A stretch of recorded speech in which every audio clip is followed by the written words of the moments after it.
Hi. You might be wondering why I'm wearing this. Well, that's a long story, but buckle up because I'm going to tell you. It all started about a few months ago when I was at my summer camp, Camp Airy, and it was a nice hot summer day, and I was, thinking, what do I want to do today? And I decided to go mountain boarding. And for those of you who don't know what mountain boarding is, basically imagine like a snowboard, but with big wheels going down a mountain. Well, that's exactly what it was. Now, obviously, I don't need this right now. I mean, it was a while ago, so I'm just gonna put this here for dramatic effect.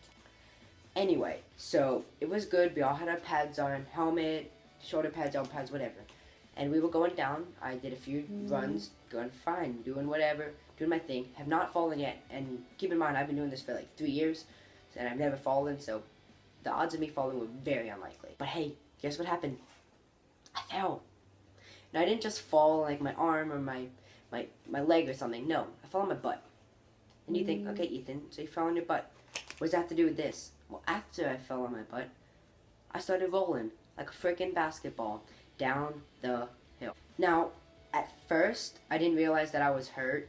I kind of, I felt like a little strain in my neck. It was a little sore, but I didn't really feel like any like major pain.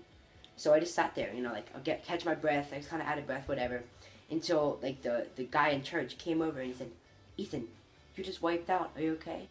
Which to that I quickly responded, "Oh yeah, I'm fine. I just fell on my butt and then my head. Like I'm just gonna chill and catch my breath." And he's like, "Dude, you fell on your neck, your butt, then your neck. That means you could have a concussion. We need to check you out." So they quickly had me lay down, and they were checking my neck, saying, "Does this hurt? Does this hurt?" They would take the flashlight, checking my eyes, asking me questions to see if I had a concussion. I said, "Oh, I feel totally fine. A few pains in my neck, in my head. I have a little headache. I'm a little dizzy, but it was this one spot in the back of my neck. They touched it, and it felt so bad. It hurt so much." After that, the guy quickly called in his walkie. "Hey, we have a kid who fell on his head, and he has pain like right where his spine is, and that doesn't sound good." So the people in the med center, which is all the way up this hill, my summer camp is in the mountains, so like some of the stuff is in the bottom of the mountain, some of the stuff's at the top. They had to come all the way down in like one of their little golf carts to check me out.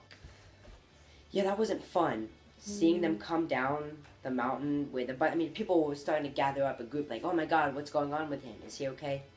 And I was just sitting there laying down like, oh, I thought that they were just coming to make sure I didn't die or anything. Now there's this head doctor at my summer camp. He's been there for years. His kid was a counselor and a camper, and we all love him. He's been messing around with me because, I'm always in and out of the infirmary. I like to get hurt, if you didn't know. Anyway, he was messing around with me like, "Oh my God, you fell. Oh my God, you hurt," joking. But until he touched my neck and realized that I was actually in pain, he started to get worried. And this guy never gets worried. At least not like that around me. Remember, this is in the middle of the summer, and I'm just laying in the sun. It was 98 degrees, and the closest hospital was a half hour away. I sat there in the grass without being able to move. I couldn't move. They wouldn't let me move for a half hour. I was sweating. I was getting sunburned. Oh yeah, and my neck hurt. It's probably the worst half hour of my life. That's when I kind of started to get worried, but I didn't really get worried until they called the ambulance. Oh yeah, they called an ambulance. The pain in my neck was where, you're not supposed to have pain. So I had to call an ambulance to take me to the hospital to get a head scan. Maybe I broke my neck. Once the ambulance came, they loaded me up. I got in the back, and they pulled me on the stretchers you always see in the movies. Yeah, it's not that fun. It's basically you don't know where you're going, and then you feel like these bumps because that's where they're picking you up. So then we got in the ambulance. In the ambulance, they were asking me questions, if I feel good, if I don't, whatever, stuff like that, until we got to the hospital. 2 hours later, they finally came back in, and they said, "Okay, we're going to take you to get your x-ray." So I got my x-ray. That took about 10 minutes, whatever, and they said, "Okay, we're going to wait for the results." That's another 2 hours. Once we got to the hospital, they put me in an exam room. They said, "Okay, we're going to give you x-rays." And I waited. And I waited.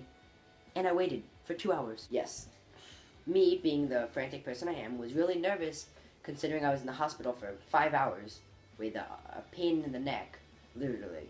And them still figuring out what's wrong with me.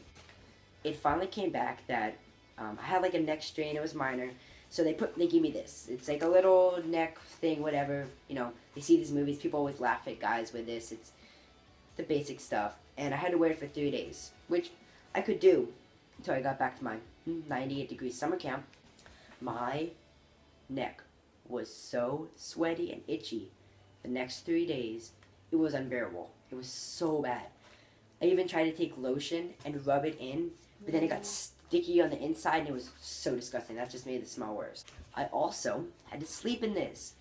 If you ever tried sleeping like this, yeah, it's not fun. I needed my sleep at my summer camp. That's like the one time in my life that I actually get to sleep. The worst part of it all, besides the sweat and the unable to sleep, was probably when we went over to like a carnival that they were having with the girl camp. My camp is a boy and a girl camp. They split them up, whatever. You know how that works. Anyway, so we had a carnival, kind of like a dance, date, whatever thing. And when we were there, well, I had to wear this. If you ever tried to get girls for wearing one of these, yeah, doesn't work. I spent 3 hours walking around in the sun trying to get to talk to people. And I had a group of friends. We were like, hey, let's go on ride. Couldn't go on rides with this, so I stood out there. I finally got one girl out of the hundreds to ask what happened. And I told them, I said, oh, I fell. They're like, okay. Then they left. No consideration at all.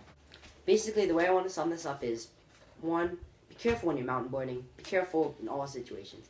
2, don't get one of these. If they say you have to wear one, try to talk them into something else. And 3, if you can get a girl, if you can get anyone to give you a phone number while you're wearing this, you are amazing. Thanks for watching. I kind of wanted to share a little story because I figured that was interesting and, well, it doesn't happen to a lot of people. Anyway, I hope you guys have a good day. Don't forget to like and subscribe. I like my subscribers. Anyway, see you in the next video. Bye.